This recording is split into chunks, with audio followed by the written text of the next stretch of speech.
बातों ही बातों में अनिकेत ने विष्णु शर्मा से एक ऐसा सवाल पूछ लिया था जो अक्सर हम फाइनेंशियल एडवाइजर से पूछा करते हैं, पैसे का शॉर्टकट।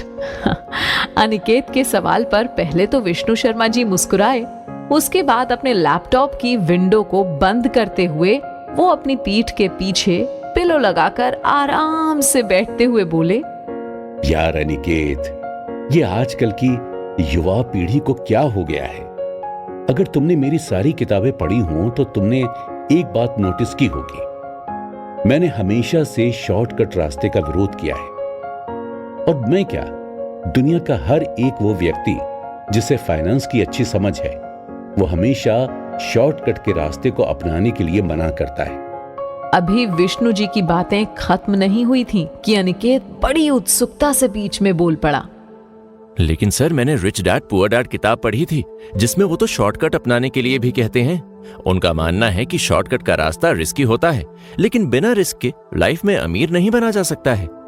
दोस्तों, अब एक ऐसा सवाल आ चुका था जिसमें एक फाइनेंशियल एडवाइजर को दूसरे फाइनेंशियल एडवाइजर के दिए गए एडवाइस को डिफेंड करना था, लेकिन वो भी बिना किसी को गलत साबित किए।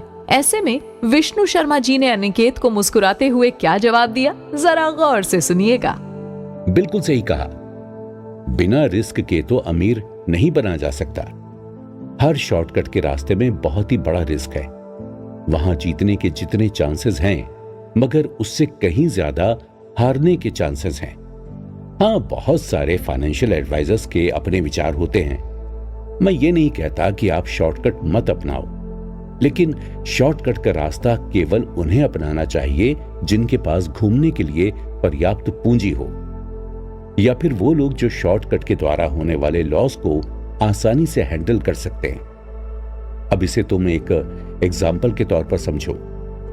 मान लो कि तुम्हारे घर में 10 लाख रुपए रखे, जिसके दम पर तुम्हारे घर के अगले 5 साल के खर्चे चलने वाले हैं। ऐसे में मार्केट में कोई एक स्कीम आती है कि 10 लाख की एक लॉटरी टिकट खरीद लो, अगर जीत गए तो तुम्हें 1 करोड़ रुपए मिलेंगे। अब ऐसे में यहां पर देखा जाए तो केवल एक टिकट खरीद के 4 गुना पैसे कमाने का अच्छा मौका है। शायद 1 करोड़ कमाने में पूरी जिंदगी लग जाए। ऐसे में रिस्क लेकर एक ही दिन में 1 करोड़ रुपए कमाए जा सकते हैं। लेकिन अब यह जरूरी तो नहीं कि वो पैसे आपको ही मिले।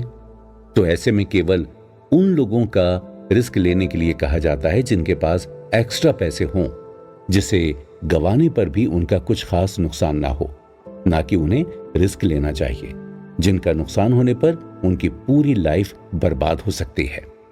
विष्णु शर्मा जी की बातें अनिकेत की समझ में आ चुकी थी कि आखिर क्यों एक फाइनेंशियल एडवाइजर स्टार्टिंग डेज में लोगों को शॉर्टकट अपनाने से मना करते हैं। अब इधर शॉर्टकट की बात तो खत्म हो चुकी थी, लेकिन अनिकेत के मन में एक सवाल अभी भी चल रहा था। वो विष्णु जी से पूछता है, थैंक यू सर, आपने बहुत ही आसान तरीके से मुझे ये बात समझाई, लेकिन अभी भी मेरे मन में एक सवाल चल रहा है। मैंने बहुत सारे फाइनेंशियल एडवाइजर को शेयर मार्केट जैसी चीजों में इन्वेस्टमेंट करने के लिए एडवाइस करते हुए देखा, सुना और पढ़ा भी है, और शायद यही बात rich dad poor dad book में भी लिखी गई है। अगर देखा जाए तो शेयर मार्केट भी तो एक तरीके का शॉर्टकट ही है, जहां हम किसी और के बिजनेस में पैसे इन्वेस्ट करते हैं और इंट्राडे ट्रेडिंग के माध्यम से एक दिन में अच्छे खासे पैसे भी बनाते हैं। तो इस बारे में आप क्या कहना चाहेंगे? मुझे इन सब चीजों में पढ़ना चाहिए या नहीं? क्योंकि पिछले कई दिनों से मैं भी शेयर मार्केट जैसी चीजों में इन्वेस्ट करने का सोच रहा था। दोस्तों, अनिकेत का सवाल बहुत ही जायज था, और ये सिर्फ अनिकेत नहीं बल्कि शायद हम सभी जानना चाहेंगे। हो ना हो, आज पैसे की नीड तो हर किसी को है ना? और हर कोई ज्यादा से ज्यादा पैसे बनाना चाहता है। ऐसे में हम सभी के मन में शेयर मार्केट जैसी चीजों के बारे में ख्याल जरूर से आता है। तो चलिए जानते हैं कि विष्णु जी ने अनिकेत के इस सवाल का क्या जवाब दिया। एज एन फाइनेंशियल एडवाइजर, देखो, मैं तो तुमसे यही कहूंगा कि शेयर मार्केट जैसी चीजों में इन्वेस्टमेंट करनी चाहिए, क्योंकि यहां रिस्क के साथ ग्रोथ करने के भी चांसेस हैं। लेकिन हां, एक बात हमेशा याद रखना चाहिए कि कोई भी अपॉर्चुनिटी अपने साथ रिस्क लेकर आती है, यानी उस अपॉर्चुनिटी से जुड़ी कुछ ऐसी बातें भी होती हैं जो आपको अच्छा खासा लॉस भी दे सकती हैं। इसलिए बिना प्रॉपर नॉलेज के कहीं पर भी इन्वेस्टमेंट बिल्कुल भी नहीं करनी चाहिए, क्योंकि बिना प्रॉपर नॉलेज के किया गया इन्वेस्टमेंट हमेशा नुकसान का सौदा होता है। क्या आप मुझे इसके लिए भी कोई एग्जाम्पल बता सकते हैं ताकि मैं ये समझ सकूं कि हम गलती कहाँ करते हैं? हाँ, क्यों नहीं। देखो, आजकल मार्केट में बहुत सारी नई कंपनीज चल रही हैं जो इन्वेस्टमेंट के नाम पर अच्छी खासी ठगी भी करती हैं। ऐसे में अगर आपके किसी दोस्त को पहले कोई प्रॉफिट हुआ,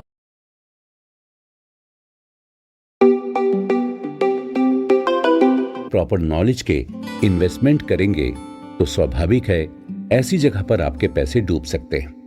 लेकिन अगर तुम्हारे पास अपनी इन्वेस्टमेंट से जुड़ी सारी इंफॉर्मेशन है तो तुम रिस्क के चांसेस को 95% तक कम कर सकते हो। दोस्तों, विष्णु जी की इस बात से मुझे हाल ही में चल रहे आईपीएल के नाम पर होने वाली इन्वेस्टमेंट याद आती है, जहां किसी एक व्यक्ति को विनर बनाकर ये सभी इन्वेस्टमेंट कंपनी लाखों लोगों के पैसे को डुबाते हैं और हम सभी 100 या 200 रुपए समझकर उसे भूल भी जाते हैं, है ना? मगर जरा सोचिए, अगर 100 रुपए भी करके 1 लाख लोग भी ऐसे सट्टे वाले एप्लीकेशन में हारते हैं तो ये अमाउंट 1 करोड़ हो जाता है, जबकि कितने लोग तो 1000 से 10,000 तक भी हारते हैं। लेकिन ये भी सच है कि अगर आप प्रॉपर नॉलेज और सही गाइडेंस के साथ इन्वेस्टमेंट करेंगे तो आप भी जीत सकते हैं। विष्णु जी की ये बातें सुनकर अनिकेत का हौसला थोड़ा सा कमजोर हो गया था, क्योंकि उसे ये लगता था कि वो भी किसी तरह से शॉर्टकट अपनाकर जल्दी अमीर बन जाएगा। लेकिन अब उसे ये समझ आ चुका था कि शॉर्टकट के जरिए जल्दी अमीर बनने की उसकी ये ख्वाहिश उसके लिए मुसीबत की वजह भी बन सकती है। अनिकेत इससे पहले कि कुछ और पूछ पाता, विष्णु जी बाथरूम के लिए बाहर जाते हैं और थोड़ी देर बाद वापस से अपने केबिन में आ जाते हैं। केबिन का दरवाजा खुलते ही अनिकेत अपना एक सवाल विष्णु जी के सामने रखता है, जैसे वो काफी देर से विष्णु जी के आने का इंतजार कर रहा हो। सर, शॉर्टकट ना सही, पर क्या कोई और तरीका है जिससे हम जल्दी पैसे वाले बन सकें? भाई, पैसे को लेकर इतनी भूख मैंने बहुत दिनों बाद किसी के अंदर देखी है। अनिकेत की बात सुनकर विष्णु